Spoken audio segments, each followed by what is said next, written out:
My mother so couldn't look me in the eye that every time I spoke to her, she went in her phone. When I said what admit because she knows. She knows that thanks to her, I have been endured through a most cataclysmic spiritual war, and she hopes I survive. All she did, when she noticed what I look like on the face, is buy my favorite things. She bought blueberries and strawberries. I guess that's why I keep on talking about them. Chocolate.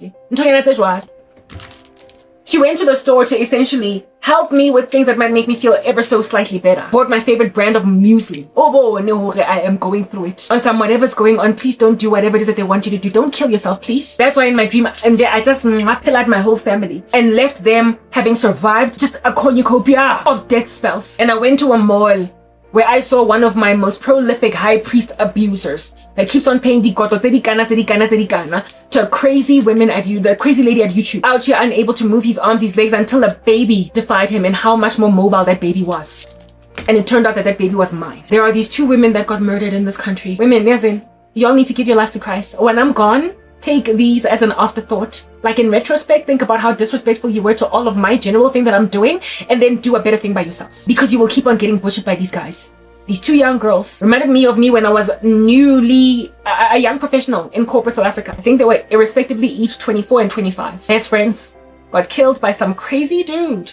So, like, the way that these guys in the occult are so crazy, and the way that these polygamists are so insane, the way they're so inherent, the way that there was such a territorial spirit of murder of women in this country. Guys be out here going on a date with ladies with multiple wives at home and children, respect in society, and then you decide that today I'm gonna commit murder. I'm gonna kill today. These women went with this guy. They met them first at a pub and then gave numbers. And then one day, a couple of days down the line, they planned to meet. And then at this meeting, they go and they eat ribs. They record videos online and post them on social media. Eating ribs at a restaurant. It is apparent that they then made a decision to book into a hotel. And these guys paid for this hotel bill. But then these girls later on, since they didn't want to have sex with these guys, said, listen, I want to go home. I have to work tomorrow. These guys were like, whoa. So I just paid for all that lunch, all that dinner, and then paid for this hotel bill that I can't get a refund for.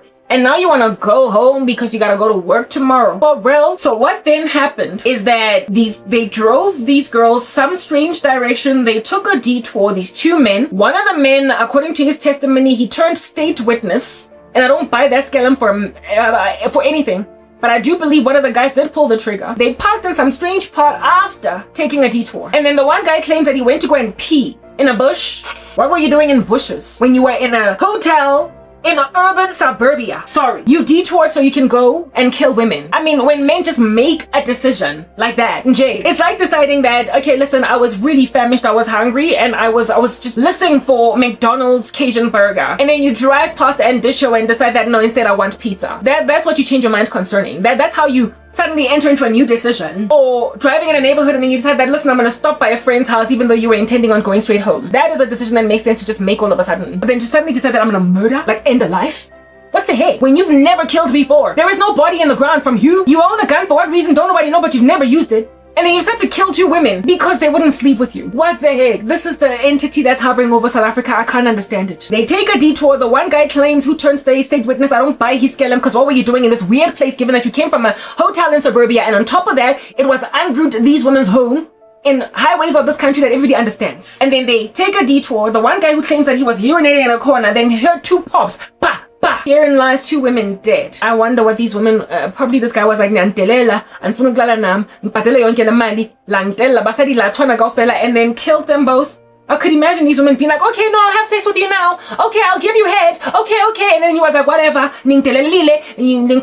Check out of a hotel. So, pelile, what's done is done. Baba. Worldliness will make you tease men like that. In a climate of so much gender-based violence in the country, that what are you doing? You will tease men by allowing them to book you into hotels knowing that you don't want to have sex. I personally have had some stupid idiot pick me up from home. I thought that he was going to take me out for dinner. Instead, he took me to some gent haze that I was like, what in the world is going on here? The wife turned out to be home when he didn't think she was going to be there. And then he roamed me around Santon and then said, let's book into a hotel. I was like, I'm not going to have sex with you. First of all and foremost, you were supposed to take me to eat dinner. I don't know. This was supposed to be a date.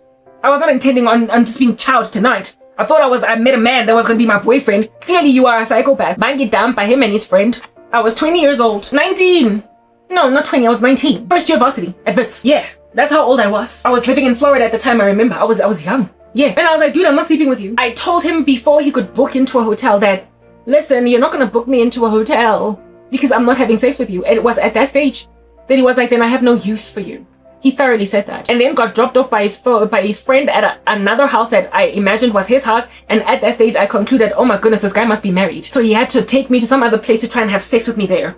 But then when that man's wife turned out to be home, I couldn't go because that wife was going to be like, what's with the whores in the house? Out here labeling me because I, by association, you must be one because I know this guy's married. So then him and his friend argue and this guy's like, I'm going to book you into a hotel. I'm like, Wahlanya, I'm not going there. And then he's like, what use do I have for you? I then scream, I'm like, just take me home. The guy's like, this is not my car, it's my friend's car. So I can't take you back. Listen, you picked me up from Florida. I'm in Santon. This little bamboon is like, it is what it is. The friend was like, no, it's fine, I'll take her home. I'm like, at least there is a gentleman among you. This guy then gets dropped off. I then hop in the front seat and this guy takes some other route that I don't understand. Herein lies the detours again. Hey, yeah. And I'm like, dude, where I live, you're supposed to go on the N1 highway, but instead you're going on the M1 South. I was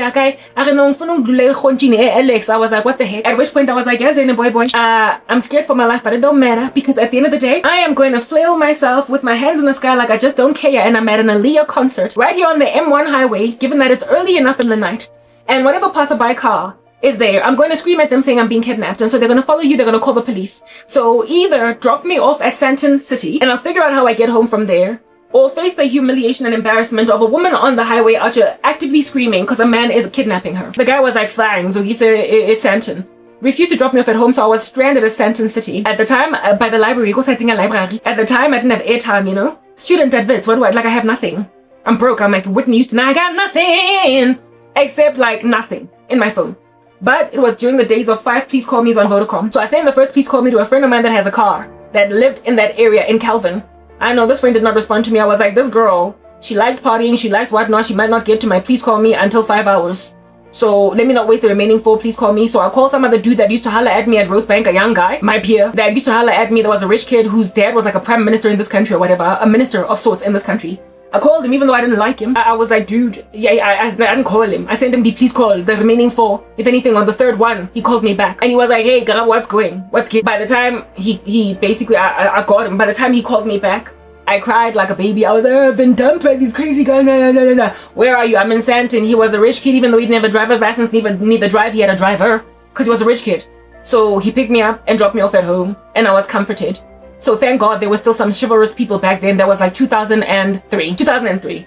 In 2025, there isn't even that friend of mine.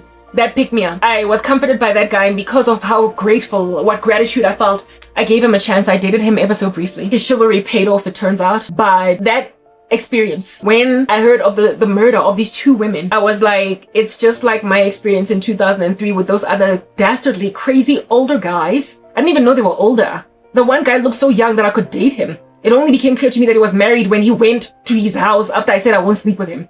And then his friends tried to make out of me something else. They dropped me off at Santon. And I remember just thinking with the story of these other women that the issue is that you let yourself get booked into a hotel. That's why you find yourself dead. At least when I told the other guys up front in their faces that I'm not sleeping with you, dude, he then was like, well, I have no use for you, and then went back home to his wife. I didn't know he was married. I only concluded it because of where he got dropped off in comparison to where he took me at first. And I also concluded it because he wanted to book me into a hotel. And so even though he's got his own house, he wanted to go to a hotel, so it told me that there was a woman at home. I would never date a married man knowingly. Yeah, guys. I remember thinking, and the reason why you're like that is because you're slay queens, you love money, and you like the nepe on Instagram, and you allowed yourself to get booked into a hotel and then decided that a man that you are teasing, that no, I don't want to have sex. You would have been better off if they decided to have your bodies anyway, and you lived to tell the story, but those ones were so violent that they killed you. These 2 women's bodies yet again. Therein lies another social media body identification. In the morning when the sun finally rises, somebody walking through those bushes is like, oh my goodness, there's 2 dead women over here. They then take photos and trend them all over social media, and that's how their family members knew that their loved ones were dead. It would be through scanning social media to try and find essentially to trace their steps, that they saw that they were hanging out with these particular guys, and that's how these guys got arrested. And then the one turned state witness. Understand, one of the guys was a polygamist with 3 wives and 6 children. This is South Africa. I am being dealt a bad blow by men who have got multiple wives with multiple children. One of them has got, listen to this, I am not lying. Even though this might be a biblical number, this here is a satanic feat. 40 children.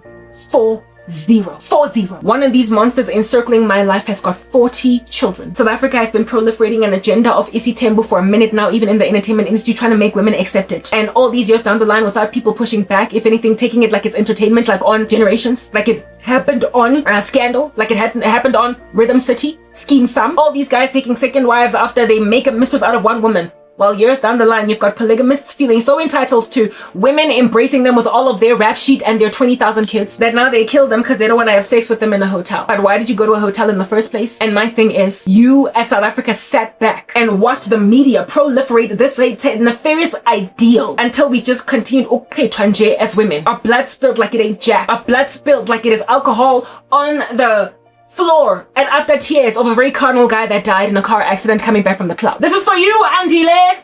This is for you, Piwe. You know how they be spilling alcohol like that? That's how women's blood be getting spilled. This is for you, misogynistic culture. Kill women if they don't want to sleep with you, especially considering we get to take 10 of them as wives. And even though we've got 10 of them as wives, we still insist on concubines. Yeah, I had to rhyme. That is South Africa. Entitled men. And nobody pushing back. No culture. No war on culture. No Christian standing in the gap. No recognition of the strategy embarked upon. I've been speaking these things for a minute. Listen, underground, buried, beleaguered, unable to do anything with my life. I've been speaking these things banned for years. So it's not like God did not send you warners and watchmen. It's not like God didn't send you prophets. It's not like God didn't send you evangelists. It's that once they reared what you call their ugly heads, you banned them. These topics are not the first time leaving my lips. Like a car off the showroom floor. I kid you not, it's not the first time. But the whole entire time I've been speaking about this, the South African deep state, if you will, has seen it fit to bury me and make sure I can't speak. And now it appears it's global because I got people like Candace Owens looking at me. Very well. Well, after you make enough men little devils and you lodge a hard knock, intense principality over the country that is killing women unless they abide by a very misogynistic and very tyrannical patriarchal power that is diabolical and not of God. Now women are getting killed for realizing, I don't want to have sex today, I'm feeling kind of low. You know how women are to deny men sex and then they say that I've got a headache? Yeah, when a woman says she's got a headache now, it looks like this headache is a migraine because listen, there's like a whole titanium round in your skull. Because how dare you have a headache when I am so sexually aroused? Well, the guy who turned state witness, I don't buy the scellum. I think they schemed on it. Together, but he's not the one that pulled the trigger. He's not the one that killed the two women. And so he turned state witness. They were willing to give him that plea because nobody was trying to come out with an nitty. They wanted a guilty verdict, and that's how this went out. That's one of the murders in the country. So, I mean, properly, when I say avoidance is key, don't even meet them. Don't accommodate them. Don't talk to them. I mean, avoidance is key. So it literally matters where you go, where you find yourself. It matters who you agree to meet after meeting them online. It matters how ensconced and incubated behind four walls you are. And these men, I've had a dream where I was left behind after the rapture. And I was encircled by a whole bunch of people against whom I was preaching because they were so incredibly evil. But I was left behind with them. And in my dream, I was so sad because look, I've been left behind. And guess what they all said to me in the dream? You were left behind, Karabo, because even though you were a Christian, you didn't go to church. Even though you were a Christian, you didn't go to church. Even though I've given you an account for why I'm not church. And I've made it clear that I want to be restored to church. But I can't find no church in this crazy country. That makes no sense. So what's the point of sitting under shepherds that don't make any sense? Look at how Rema is working with the South African government to put a gag order on Christianity in this country. Those are our churches. I don't have resources to travel up and down to try and find a Bible-believing church. And so I was waiting to make money to get a job so I can find another church home. And it's been 11 years ever since. That's why I don't have a church. And in this dream, I was left behind because I don't have a church. Why? Why would there be an insistence on putting that idea in my mind that I need to go to church? Because these men are running out of ideas. They know that I would never agree to meet them. They know that they can't just slide into my DMs. I won't respond. They know. So now they want to get me to go anywhere outside of Jakarta Mewaka so they can meet me in private out there. Not private, but in person, having basically attended the church where I go to, so they can slide into my life, perniciously worm their way into my space, from a space where they're gonna play dead, gaslight the living daylights out of me, and pretend that they met me at church, when they would have known of my case, known about me, seen me on social media, and then determined to get me by any means necessary. That level of determination for a woman that don't make no sense for you, and that you don't make no sense for. What the heck? Who's gonna protect you from that? Only Jesus. Only Jesus. Worst country to live in as women. That is what is going on in South Africa. But you did not want your men and your women that are in God. You did not want your prophets, your evangelists, the real deal. You did not want your gospel servants. You did not want your whatever. Those who can do a thing for Jesus, the real deal. You have impoverished us and made out of us like teenage people. So unless you make a decision to be found in environments that make all sense for a woman that is dignified to be found in, you will just keep on getting slaughtered But like I said, nobody even wants to listen to me. So really and truly, listen, I thoroughly understand why it is that these guys feel entitled.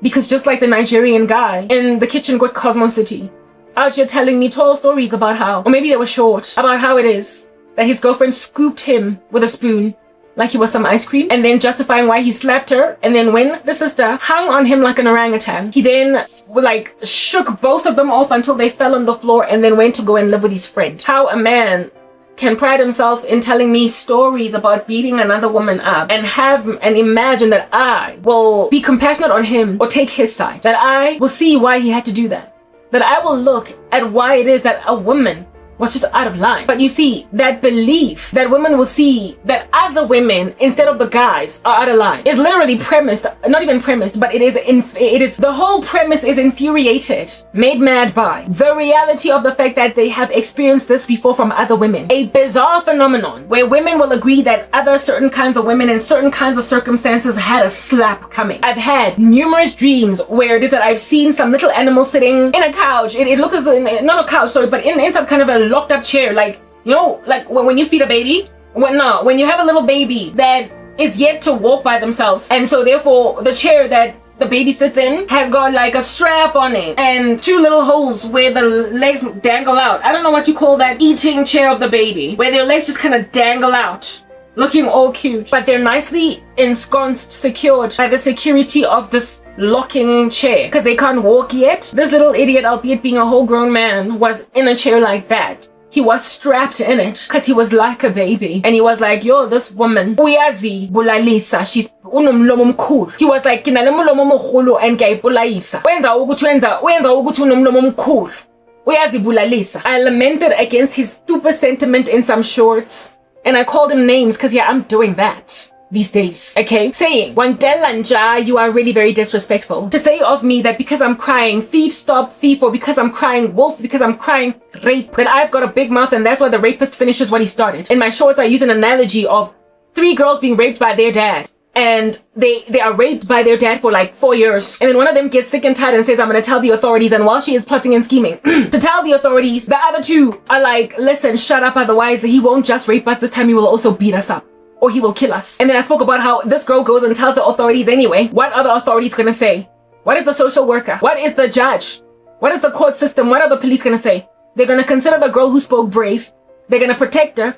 And because of her, the other girls that could not speak that well with a gag order in their mouths are also going to buy collateral benefit, essentially inherit rescue. So frankly, this girl does the right thing to cry on a rooftop and sing like a canary. But the person who sings like a canary is not appreciated until the rescue comes to everybody. Victims of violence barely run. They're caged animals that even when you unlock the cage, they don't want to fly until one brave one flies, and then there is like a whole police raid on the brothel, on the human trafficking ring. All it takes is one brave victim for everyone else to come free. So yeah, you're welcome, okay? You're welcome. And as for that bamboon that is being tied in a baby crawling chair, of course you're like a baby. In the other dream where the 2 teenage girls, one was dead and they turned out to be my daughters. Everybody there was like a boy. Everybody there was like a girl. Nobody there was either a man nor a woman. Everybody was just so young. That was the Lord showing me that the country has been dwarfed by occult magic, and everybody is so scared running away from occult practitioners that nobody wants to do anything, to a point where those who are brave are like Naman, leprous. Nobody wants to touch them. But thank God to the leper who goes to Elijah and gets cleansed. Aren't they the help of all of Syria? Thank God for the one prostitute that has been trafficked since she was 16 that takes a risk to run, because then the entire human trafficking ring will be exposed by her bravery. If she dies en route there, she's better off than everybody else that stayed. If they kill her on the side of the street with her blood pooled around her head, better off still than everybody else. She's better off still than everybody else that will be maintained as a whore for life, even though they never signed up to be whores. They were supposed to be graduates at university. They were supposed to be pioneering thought leaders, innovators. They were supposed to be wives and mothers. Instead, they are servicing men. So yeah, congratulations to the woman with a pool of blood around her head who tried to run, because she might just inspire others next time to plan and plot better, so as to this time around get a successful escape. Absent of you having a little bit of a kunta kinte trying to escape slavery, you will never ever ultimately get to the abolition of slavery in America. Yes, I know that's a fictional story, but really those stories did happen. You can't escape but just that you tried, you will embolden other prisoners. So I'm happy to die en route there, except listen, I'm not gonna die. In my dream, like the Incredible Hulk, I impounded all their vehicles. I impounded all of their wrecks, and upon impounding their vehicles, they then started to be namby-pamby, seeing as they were already wet behind their ears. And we're like, but Karabo, we didn't mean to. What do you mean? I nearly died, you idiot. So when you're forlorn, even though there's nothing going on over there, on your wedding day, do you not think that these people have to die before then? When you are bereaved, even though you're supposed to be the happiest woman on that day, on your wedding day, because they have attacked you with the same kind of harassment that I was attacked by for the past 4 days. You are supposed to be happy, but you can't because there's just a spirit of death hovering over you on your wedding day because somebody decided that, listen, over my dead body before you will walk down the aisle to that man, that even though you might be able to stand on your 2 feet because you've got the Holy Spirit, you're strong, you're nonetheless overwhelmed by a deep sense of foreboding. But hey, I do, baby. He's like, baby, are you okay? Why would a man ask a woman if she's okay if her eyes are not suddenly sunken into her sockets? If she's not gaunt on her wedding day? Where even makeup does nothing. Makeup cannot make a corpse that is gray in the ground look alive again. Only invigoration. Only invigoration. Remember what happened with the embalmment of Charlie Kirk? How Erica was over the body and we saw that footage. The reason why his hand looked like that was because they had put embalming stuff on him and they had also put makeup on him so that he's not ashy gray in the coffin. That his still body might be consumable by living people without breaking out into tears. When my ex-boyfriend's brother died, they what do you call this? They stuck his lips together so that his mouth would not be open in the coffin. You could see him in the coffin when people were doing viewing of the body, that his lips were literally stuck together. You could see it. You could see that his lips were stuck together. It was kind of awkward, but it was, I guess, more consumable to gaze at. It was more consumable by living people to gaze at that than a body whose mouth is open. That is scary. And that is shocking, and that also would bereave people even more. They would cry because now you can see that somebody is dead because they are yawning while they lie there still. His eyes were sealed shut together, so too was his mouth. So that, how bully happen. When I used to watch Netflix, I stopped and everybody should. I watched some show called The Haunting at Bly Manor or whatever. One of the scenes was of a dead body on a gurney of this one woman that committed suicide. Her sister was, I don't know what they call these people that work at, she was a mortician. Yeah. She worked at like a funeral home and she put, what do you call this? Like metal, like braces or whatever to shut her sister's mouth together so that it doesn't open again. And then of course, because it's a horror movie, she then woke up from that place and tried to take that stuff out of her mouth and whatnot. It was just weird and stuff. But I was like, I remember thinking that that's a better way to keep a person's mouth shut than gluing them together, because when you glue them together, you can actually see that they want to come apart again. Yeah. So I mean, when you look like a zombie walking, when you look dead and you look gaunt on your wedding day, and when you talk, it's like a zombie speaking, and there is no amount of makeup that's ever going to make you look like a real human being. Only one that has had their lips glued together so you don't have a yawning face, but like it's your wedding day. You look like a dead woman walking, you look like a zombie. You look like you are walking the plank as a victim caught by pirates. But you gotta say, I looked so gaunt in the mirrors at Lovisa. And also in the mirrors at home, that listen, my mother could not even look me in the face. Every time I was talking to her, she got on the phone. One time I was walking up and down in her bedroom, and when I'm busy up and down her bedroom, she's like, "Oh, what do you want? What can you get?" She stayed on her phone without even looking up at me. She could not look at how much I was being decimated by spirits. Because she's responsible for all the suffering. In just 24 hours, I recovered. But who in the world wants to look like that on their wedding day? These idiots would follow me all the way up until my wedding day. Now, I told you the story about the 2 dead girls because the guy that I saw in my dream who had tried to steal my son, yeah, he's got a mindset that I've paid so much money so far on witchcraft on this woman. I've spent everything that I can on her. I called dibs. We said we had a bet. I won it and I paid. I also took out a whole bunch of money and I paid it to that harlot at YouTube to make sure that she goes nowhere. I said by any means necessary. I have parted ways with actual real hard cash. So no, Karabo, you don't get to leave the hotel after I have spent on you ribs at a restaurant and bought you chips and bought you milkshake and bought you Savannah, and then move over to a hotel and out here run up the bill at the hotel and you not to have sex with me. Except listen, you dastardly beast. I never, just like already as a 19-year-old, I never would have. I never agreed to meet you. I never agreed to sleep with you. I never agreed to check into a hotel with you. I never let you spend money on me. That night, that fateful night, when I was 19 years old, these two idiots I was supposed to be picked up by the one that I gave my number. Instead, I got picked up by two men. I was like, whatever, okay, sometimes guys party together. I was expecting to be fed. I didn't eat on purpose, so I was still hungry when I got home. After eating a sandwich at all that late hours of the night, but I was expecting to eat pasta because that was always a safe meal to eat on a date. I was expecting to be fed, and I was expecting after that being fed to be taken home and then been told I'll see you again and then picked up again until this now becomes an actual relationship. This little bugger took me straight to a place where he was just gonna have my body. Didn't even feed me, didn't buy not even McDonald's, no Steers, no even just the fries from McDonald's, nothing. I was hungry. He didn't feed me. And when he said that he wants to book me into a hotel, I remember thinking, listen, there are plenty of restaurants open at this time. We can just go to Santon and eat over there. We don't need to be eating at no hotel. I immediately knew what he wanted, and I said, I'm not gonna sleep with you. So here it is that my stomach was making noises, grumbling, like an angry guy. And I got taken home with my stomach still grumbling. Nobody fed me except the bread in my mother's bread bin at home. Those buggers didn't spend a single cent on me, except maybe petrol to travel to Florida from Santon. And so they felt like they missed nothing. That's why they went and they grabbed somebody's 19-year-old beautiful daughter and just dumped her in the middle of a mall at night by the library with nobody there to pick her up because you don't care for her. Those are your men. That was already the case in 2003. How much worse is it now in 2025? They didn't spend money on me. They were always intending on sleeping with me. And when it became clear that they can't do that, when it became clear that he can't do that, his friend tried. And when it failed, given that they spent no money, I didn't get hit. I didn't get killed, only dumped at a mall to try and figure my way out as to how I'm gonna get home from here. Precisely because they didn't spend money on me. So imagine if this bugger had stopped at McDonald's. Papa, they will kill you for a Cajun meal that costs under 40 bucks, because that's how cheap these meals were back then. A Cajun meal that is no more than 40 rands. You would have been murdered for it, because how dare you make me spend on you money for a McDonald's meal with an Oreo McFlurry and then not sleep with me. They were already starting to get entitled, but back then I guess women still kind of made in some kind of sense. Women still thought for themselves. Young women still were able to make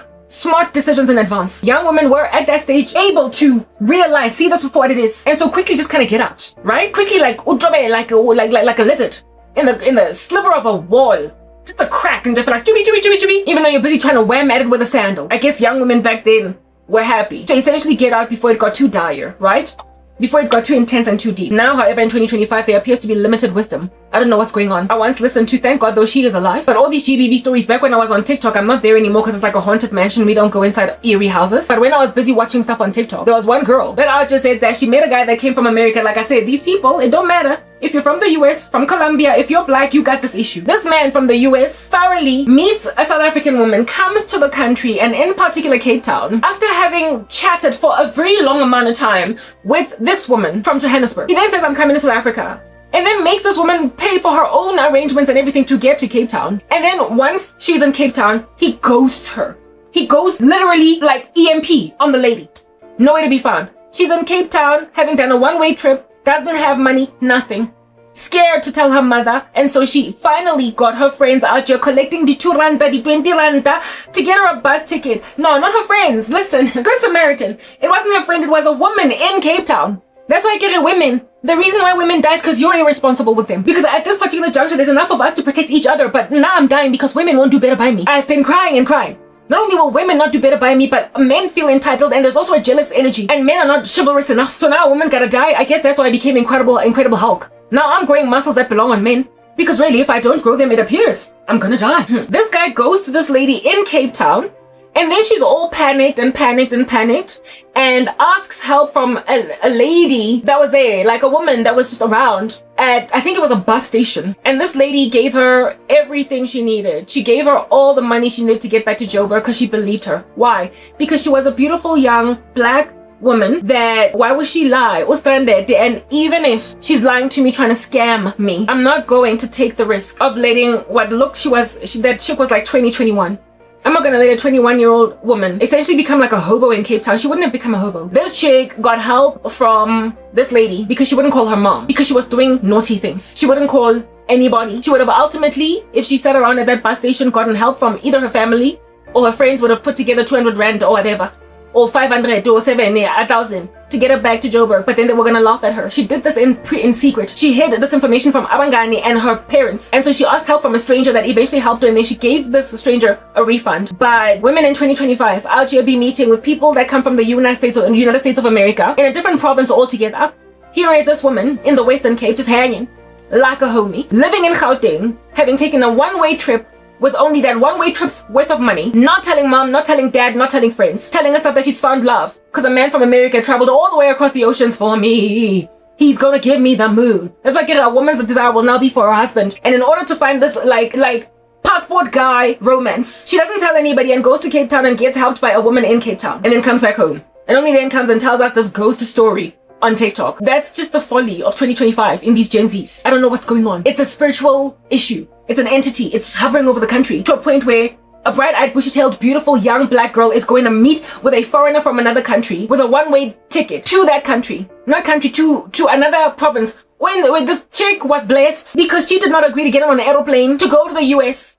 Because then, on that day, who's gonna pay for a flight to return to South Africa? Who? You will end up a hobo, you will end up a prostitute in the streets of America. It's a good thing it was just around these streets. She might have even walked if she was feeling, been like a comrades marathoner. She could have been safe. She was safe because she was in South Africa, but when you be dealing with crazy guys love isolation, they love it when don't nobody know. Not guys, but these crazy guys, they love it when don't nobody know where you're at, and don't nobody know who you're dating and who he is, who his mama is, what his underwear size is. They essentially thrive on secrecy and they thrive on the solitude of a woman or the isolation. Solitude is a beautiful word. Solitude is a beautiful word. It's got solemnity. It speaks about consecration with God in solitude. They speak about isolation. They love it when women are in isolation. So they will actually speak stuff to you and tell you don't tell anybody. They will cuddle you and cuddle you because from now on your desire will be for your husband. Just like with my ex-boyfriend. Player for days after telling me one day we're gonna have a baby and then live in our own apartment.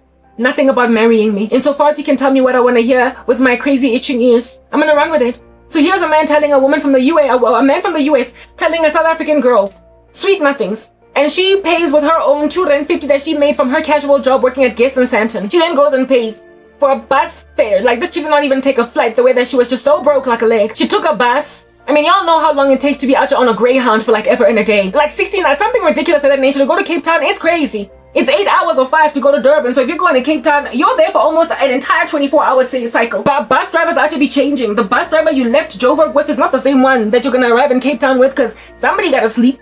Otherwise, you're going to get in a horrible accident because he's going to be out here rolling your vehicle off the road.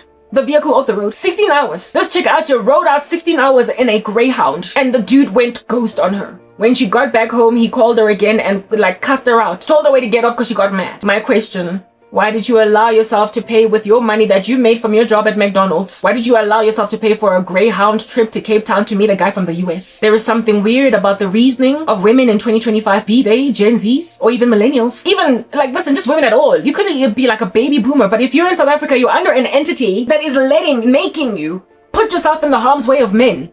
And so now they're just putting Selepe on your neck. When I refuse to allow myself to then be taken by these Sharkies and George because they're wildlife, women then put me in a position to suffocate further because at some point you're gonna take the trash that we took. Women, you try to kill me by omission. Some crazy little harlot at YouTube try to kill me by actual commission. Men try to kill me by actual commission. But it will be the blood of Jesus that's gonna set me free from all that murder. And when done, I then am gonna get to basically see all of your blood pooled around your bodies because after all, I do want you dead. The men in particular. I do. Because I'm not trying to be gaunt on my wedding day. So when I say that, Nami, I'm also bloodthirsty, this little lunatic that made a bet on me. This little lunatic that made a bet on me felt like he paid too much money for me to reject him. Except, little idiot, I didn't reject you. You pursued me by any means necessary by force. You're a rapist. You're the guy that goes bump in the night a thing. That pounces on a woman in an alleyway because she's irresponsible enough to walk through that at night. You are the weirdo that rapes a woman just outside of a club. You are the crazy dude that pins a woman down after she says, I don't want to have sex. You're forceful. I said no. I don't like you. You're married. What am I going to do with you? Wakula, you've got myriads of diseases. What am I going to do with you? You're a reptilian, an affront to God. What am I going to do with you? You're just a litany of things. But then again, you found me rejecting all of South Africa already. And you were like, no, but I'm the special kind of South African. And then you decided to pay copious amounts of money. Listen, I don't even know how much you've parted ways with recently. You're a little crazy. Like, hookah chaka lady at YouTube parted ways with 7K. I know y'all be out just spending a lot more money on witchcraft. So I don't know how much you spent. It's a lot of money. It's expensive. And then you told yourself that since you booked your crazy psychosis into a hotel, that I was the woman with whom you booked into that hotel, and now precisely because of your anger and you getting nothing for all this money you invested, now I gotta die. You are no different from the lunatic in the United States of America who at some point paid $1,000 and that's Trump change He's an amateur, so he consults amateur witch doctors. $1,000 is nothing, but really it's a lot for a guy that's struggling to make ends meet. He paid $1,000 on a witch doctor one time for a spell to make me come back to him. I didn't. And seeing as he got no refund, you can't get stuff back when you are into occult magic. It's just all food stews. They sell it to you like it's a pawn shop. You break it, you bought it. You walk out the store, it's yours forever. If it rips, whips. Yeah, witchcrafters bought food stews like that. There's no refunds, even though it doesn't work. So you could actually be paying a cool 100,000 rands for a spell. If it doesn't work, whoops. That's how it is. Witch doctor be out to disappearing. The entire house disappears because you want your money back. That's why there's so much infighting and so much war in that kingdom of darkness. When your spells fail and they fall to the ground, how much money you spent on flight tickets to go to Malawi, to locate, to source Sandawana. It annoys you so much that now you feel frustrated with the people you're trying to bewitch that don't get bewitched. When Christians are out here be standing firm and Christ is strengthening them from day by day, they keep on just rocking up out here, popping out like pimples on an acne or on a teenager's face. You get so mad that then you keep on like, unleashing live rounds into thin air. And then when all the stuff fails, you then turn on each other and start killing each other now. Look at your little civil war. You're coming up against people that are unconquerable and undefeatable. They belong to Jesus. What can make me escape these dastardly beasts? Nothing but the blood of Jesus. It's a thing, okay? Yeah, they get all upset and angry, but that's just a thing. Like those 2 women that got killed. No, nobody has it coming. But why the heck did you go into a hotel with guys knowing that you don't want to sleep with them? Women these days are crazy. Why did you travel yourself in a Greyhound over 16 hours, lady girl? Getting all that pins and needles underneath your feet and buttocks. Only to have to ask a stranger lady for money to get back home. Because you don't want to tell your mother about your American lover. What in the world? What were you going to do in Cape Town? Ask me. Tell me that, girl. If you're going to travel out of Gauteng and not be able to go back home to your mother's house, are you going to tell me that a guy's going to just have to get on an airplane from the United States of America and on that night you're going to give him your body? You don't know what he has. You don't know what he has. And you don't know what his agenda is. And you're prepared to sleep with a guy because, I mean, proper, if you agree to go on holiday with a guy, you know you're going to sleep with him. If you agree to travel far away from home to go and meet a guy and you book into a hotel, honey, you are going to sleep with him. So what is with that naivety? Why not more Gauteng where you can just go into a J&B or a Mag and Bean, eat a muffin, and then be like, I'll see you tomorrow, baby, and start a relationship the normal way? Instead, you gotta meet a guy from overseas for the first time in a different province. He's gonna want sex, and if you don't want to have sex because it's still too early, why did you go to Cape Town? Like, listen, I don't know. You put yourselves in a position, women, to get killed. But then again, these men, they be out here coming for you even though you didn't put yourself in a position to get killed. Uyinene was killed, like proper, the chick could not have seen that coming. She could not have seen that coming. So given that that's what you're doing in your country, nah, I'm sorry. I tried to run from these guys and they were like, oh, by any means necessary, because all these other women that we were able to devour, they're evidence of the fact that at some point we win. At some point we get what we want, what we want. So this little monstrous oak, I don't know how much in total he has paid, but he's got that mindset that I've spent too much money. Yeah, well, the guy from America also spent too much money. That's why he pursued me out of my old ministry and found me by just sheer gumption to search on YouTube. He found my ministry again and he's still busy stalking me, still busy burning voodoo candles. Well, a woman that you have invested a cool 150,000 rands over 2 years in witchcraft is gonna be Bambi on steroids. You're gonna gatecrash her wedding. You're going to gatecrash her children's birth. You are going to steal her children.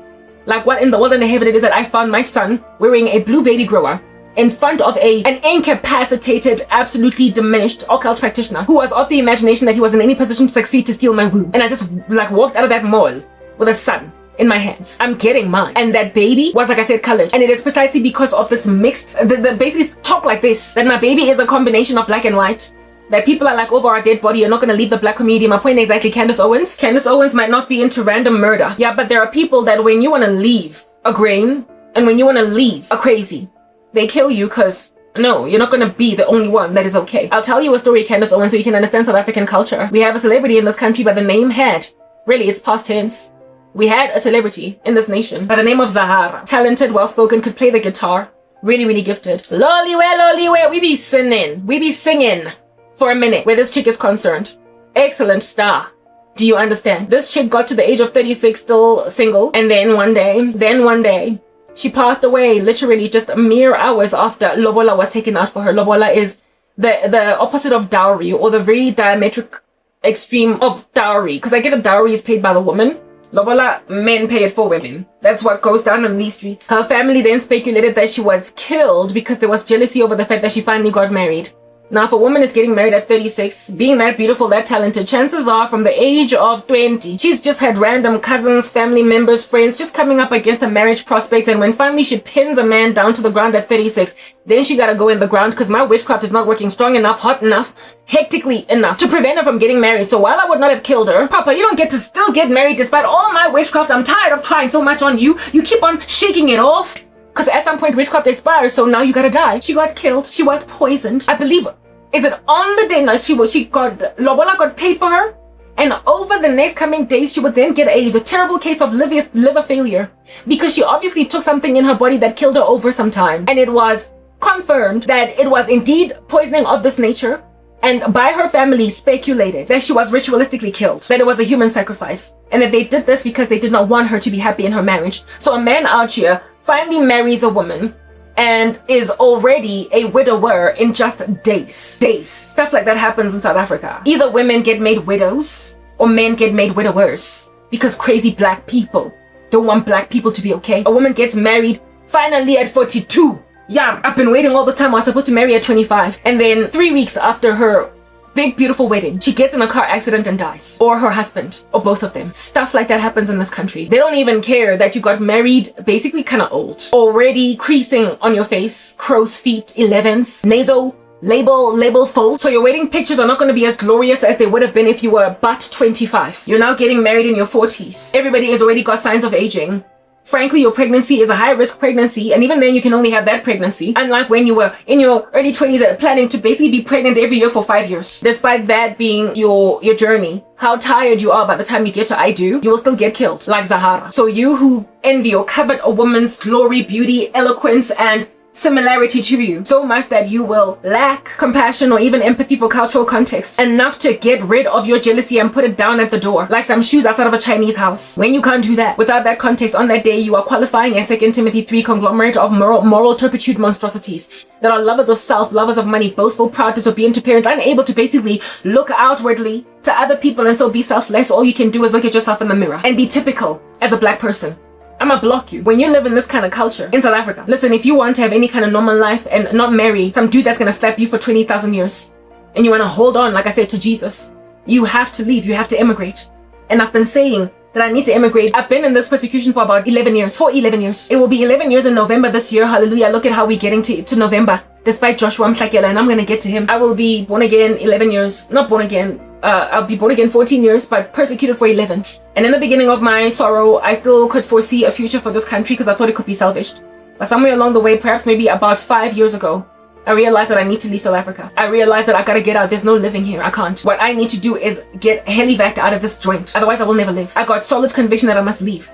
But I understand the Lord already showed me that I would move to the US even before I would get put in this position. I kept dreaming about American flags. I kept dreaming about, I got evangelized by the American church. Not evangelized, what is this? Discipled. I spoke about that in one of my other videos. There were so many hints. But when I was in the world, I couldn't understand why I kept on dreaming about so many, never mind American celebrities, but I sing the American flag so much in my dreams. In one dream, I was singing Pina Elea Whitney Houston at my church. I believe in you and me. I believe that we will be in love eternally. No. I was singing that song in a dream in my church where they were busy plotting and scheming behind me at a cake sale. And I had a baby in front of me that I was singing the song to. I believe in you and me. I believe that we will be in love eternally. I had a baby in my arms, and I was basically just kind of playing with this baby on like a table, like a changing table, like where it is that you would change babies at a mall, but it was in my church, in front of a whole bunch of people plotting and scheming at my church. At the time, I was in church and I was singing that Whitney Houston song, and the baby that I was busy playing with was a white baby this time, not a colored one, and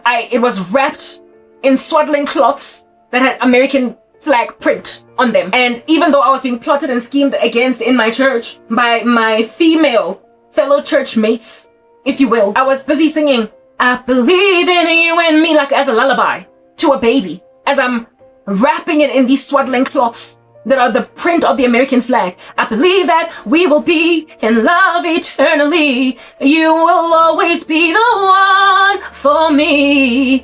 I will never leave your side. I was singing that song to this baby. In the dream when I woke up, I was like, what in the world does that dream mean? And who was that baby? Because I could not fathom that it would ever be my baby. I'm a black woman. Whose baby was it? Was I babysitting? And at that stage, not in my mind ever, I was so patriotic for this country that I ever fathomed that I would ever leave South Africa. God was showing me that the body of Christ, the church in this country will persecute you into obscurity. You will have nowhere to turn. And where it is that you're finally going to give birth to your firstborn child or children. In that dream, it was a baby boy in those American clothes, in that American outfit, that American thingy, the swaddling cloth. Yeah, the Lord was showing me that that's where you are going to be. Essentially, in love eternally, you will always be the one for me. So that baby could have either represented my son or my husband. And at that stage, it was just a baby. Yeah, I was out here taking care of an American baby. No, not American. Well, it was a white baby in American swaddling cloths. So it implied an American baby in a South African church where I was already being persecuted. And God was hinting to me that that's where you're going. I've seen it so many times in my dreams, but it would only 4 or 5 years ago get to a point where I got convicted that I need to leave South Africa. And initially, I was like, I don't know, I don't care where, but God, please move me out of South Africa. And I initially wanted to move to the UK, but then the Lord kept on hammering down my throat that it's the US, not the UK. So I don't know how I'm going there, but I'm going. And I now see why. And I also see why it is that I was discipled by the American church. I was raised up in godliness through them online. And why it is that now today I've been so Americanized in terms of their politics. I was basically taught American culture before I could even move there. Right now, even as I'm speaking to you guys, the Lord showed me a vision of this one South Korean woman, a North Korean defector lady that stays in the US, that was subjugated to the tyranny of Kim Jong-un as a young girl, a teenager, and now she's staying in the US. But before she moved to the US, she was rescued into South Korea. Because you know how in South Korea, they retrain North Korean defectors, because in North Korea, there's literally no electricity, no cars, no bustling society, no modern technology. It's so weird there that people have to be acclimated to a bustling town to walk in Seoul, South Korea, and not feel overwhelmed like your California man having been defrosted from an icicle. So they have to basically acclimate them, and they get this acclimation in South Korea, and then from there they'll basically just see how they branch out. A lot of them stay in South Korea that have defected from North Korea, that have succeeded to get out, but this woman defecting was acclimated in South Korea as a teenage girl, and then see, she ended up in the US somehow, and now she does speeches all over the show, and her YouTube channel is dedicated to essentially exposing Kim Jong-un. She's not a Christian, at least not yet. My prayer is that she will get saved, but her channel is extremely informative. I now, as I'm speaking to you guys, the Lord used that woman. He gave me a flash vision of her, showing me that I'm going to defect from what would be the tantamount of a tyrannical type North Korea establishment, but I am going to be acclimated to the culture of a bustling normal life by another country, only to move elsewhere. Well, I'm still in South Africa, but I'm being acclimated. My South Korea is pretty much the internet. They buried me in a hole, left me in a ditch, ascertained that I stay in it, listen, for the rest of my days or else or die. I'm gonna get fished out of this, and I don't even know how. But one thing I'm certain of is that the country that God chose for me is the US. I am certain of it in the worst way. And there was a time when I dropped that ball and abandoned that hope because I thought the rapture was happening. And also, they try to block it proper. I've been getting dreams of people out just shooting a white man, even though I'm yet to even meet this husband guy. So I gave up, and I thought the rapture was happening, but then the Lord brought it back thanks to the martyrdom of Charlie Kirk. So when I'm being resisted like this, mine is to just stay strong and hold fast, but also rebuke any American or Americans or even people like Candace Owens. On some, listen, I don't know. No, not I don't know. I'm pretty certain. Bapisi, Kanna. Why would I dream about her so much? Unalemona, you like me, but you don't. You've got a bittersweet relationship with me, just like the way that South African women have a bittersweet relationship with me. But no, not because of me trying to enter into your country as an illegal immigrant or whatever, but because I have literally got the exact same socio-economic and socio-political issues as you being black.